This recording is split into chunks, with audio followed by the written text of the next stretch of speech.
Perkenalkan, nama saya Wita. Saya kuliah di Universitas Senimpura Pontianak, Fakultas Ekonomi dan Bisnis, Prodi Ekonomi Pembangunan, mata kuliah Ekonomi Publik. Di sini saya akan mempresentasikan materi tentang kegagalan pasar, eksternalitas ketiga, peranan pemerintah yang sudah saya rangkum menjadi satu materi. Baiklah, saya akan menjelaskannya. Kegagalan pasar. Kegagalan pasar adalah suatu kondisi di mana pasar mengalami kegagalan dalam menyediakan kebutuhan pasar secara efisien atau ketimpangan antara produsen dan konsumen. Dalam hal ini, mekanisme pasar yang tidak efisien akan menyebabkan kebutuhan pasar yang dihasilkan semakin sedikit atau semakin banyak. Ketidakefisienan dalam suatu pasar berarti terdapat pengelolaan sumber daya atau distribusi yang tidak optimal dari aktivitas pasar tersebut.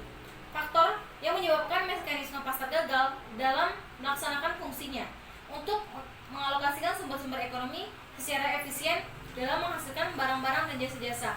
Itu ada 10 macam. Yang pertama, ada barang-barang kolektif. Barang kolektif adalah kebutuhan yang diperlukan untuk memenuhi kebutuhan sekelompok orang atau segolongan masyarakat.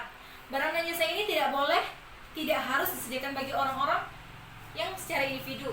Contohnya itu seperti misalnya Pak Andi membutuhkan televisi. Ada 2 kriteria barang-barang publik. Yang pertama, non-rivalry atau tidak bersaing adalah konsumsi dari sebuah barang tidak akan mengurangi ketersediaan barang tersebut untuk orang lain.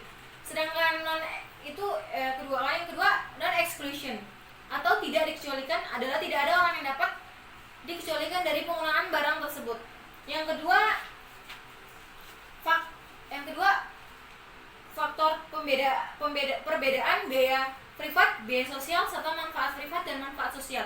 Biaya privat yaitu biaya yang dikeluarkan produsen untuk membeli faktor produksi berkaitan dengan proses produksinya. Sedangkan biaya sosial yaitu biaya pribadi ditambah dengan biaya yang ditanggung masyarakat adalah akibat proses produksi yang dilakukan suatu perusahaan. Contoh manfaat biaya privat adalah untuk di bidang pendidikan. Sedangkan contoh manfaat sosial adalah misalnya untuk pencemaran lingkungan. Misalnya ketika terjadi pencemaran lingkungan yang disebabkan oleh pabrik, maka biaya sosial itulah yang diperlukan untuk mengatasi pencemaran lingkungan yang terjadi. Yang ketiga, adanya risiko yang sangat besar. Ketika seorang pengusaha melakukan kegiatan yang berisiko dengan motivasi mendapatkan keuntungan, maka biasanya ia akan mengkalkulasi besaran risiko yang dihadapi tersebut.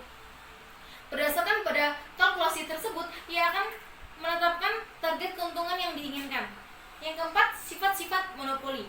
Banyak usaha-usaha tertentu yang sebaiknya diusahakan secara monopoli, yaitu oleh organisasi yang menghasilkan barang-barang dan jasa-jasa untuk kepentingan masyarakat. Jenis-jenis usaha ini mempunyai sifat-sifat tertentu, yaitu biaya rata-rata selalu meningkat dengan semakin banyaknya barang-barang dan jasa-jasa yang dihasilkan. Contohnya monopoli perdagangan. Setiap perdagangan pasti mengalami monopoli.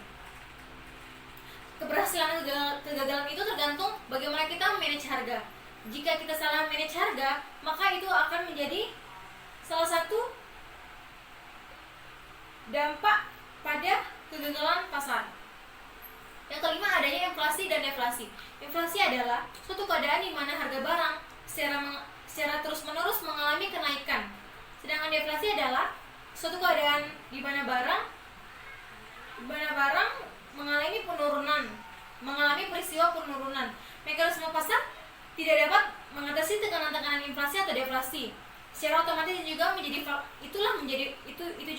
faktor dalam kegagalan pasar. Yang keenam, semakin berkembangnya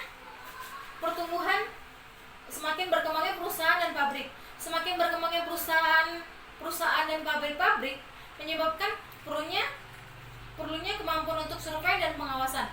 Contohnya ini seperti ini, misalnya pabrik yang memproduksi suatu barang namun masih memiliki beberapa kekurangan, misalnya kekurangan tenaga kerja, mesin, bahan.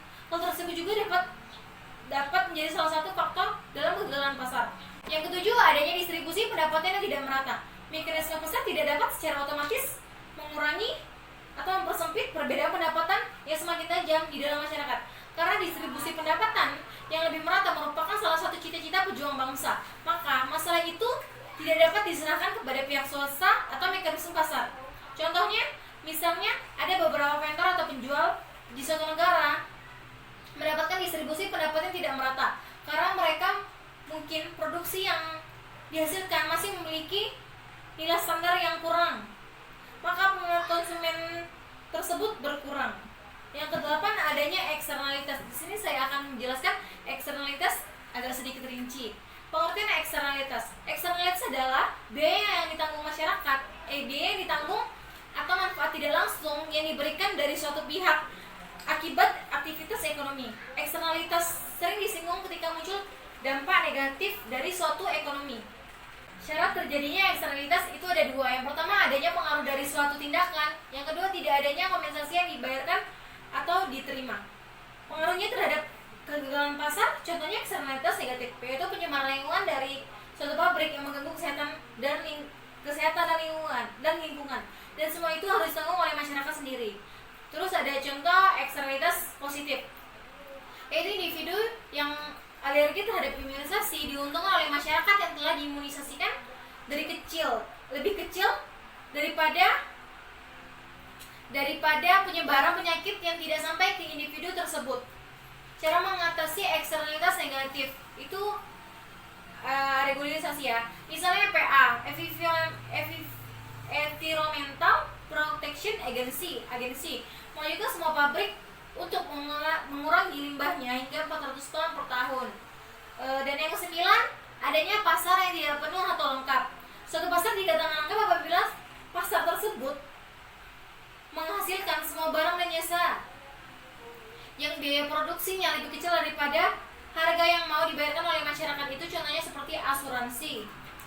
Yang ke-10, adanya kegagalan informasi atau ketidaksempurnaan informasi. Informasi pasar menjadi penting dan dalam menyediakan permintaan dan penawaran pasar. Ketika masing-masing pihak memiliki informasi yang kurang, salah satu pihak dapat mempengaruhi keseimbangan pasar untuk memaksimalkan keuntungan mereka sendiri. Penyebab kurangnya informasi itu dari pihak pembeli, misalnya kurangnya informasi berarti bahwa mereka mungkin harus membayar harga yang lebih tinggi karena mereka tidak mengetahui manfaat sebenarnya. Peranan pemerintah dalam kehidupan masyarakat dalam mengatasi kegagalan pasar itu ada 3. Yang pertama, peranan alokasi, yang kedua peranan distribusi, yang ketiga peranan stabilisasi. Setiap pasar membutuhkan kebutuhan pemerintah untuk meningkatkan pertumbuhan kegiatan ekonomi dalam masyarakat, terutama dalam melakukan aktivitas produksi, konsumsi, distribusi, pasar. Baiklah, di sini saya akan menjelaskan ketiga peranan pemerintah itu. Peranan alokasi. Peranan alokasi itu ada beberapa ya. Yang pertama tuh alokasi sumber-sumber daya ekonomi secara optimal. Yang kedua, sumber daya ekonomi selalu terbatas sedangkan kebutuhan tidak terbatas. Sumber daya ekonomi terdiri dari alam. Itu ada tanah, udara, tambang, galian, dan lain-lain. Di mana pemerintah menyediakan media atau tempat untuk melakukan kegiatan pasar. Terus tenaga kerja, terus ada modal, organisasi atau kewirausahaan. Contoh peran pemerintah dalam peran alokasi yaitu menyediakan barang-barang seperti jalan raya, polisi, tentara yang penggunaannya dilakukan secara kolektif oleh masyarakat untuk mempertinggi kesejahteraan sosial masyarakat. Peranan distribusi. Yang kedua, peranan distribusi. Peranan distribusi, pemerintah berperan untuk menyalurkan keadilan dalam perdagangan. Keadilan akan memberikan suatu kepada orang lain yang menjadi haknya. Menjamin agar kesamaan hak untuk setiap individu tetap wujud dan penindasannya yang dihindarkan. Yang ketiga, yang terakhir itu peranan stabilisasi.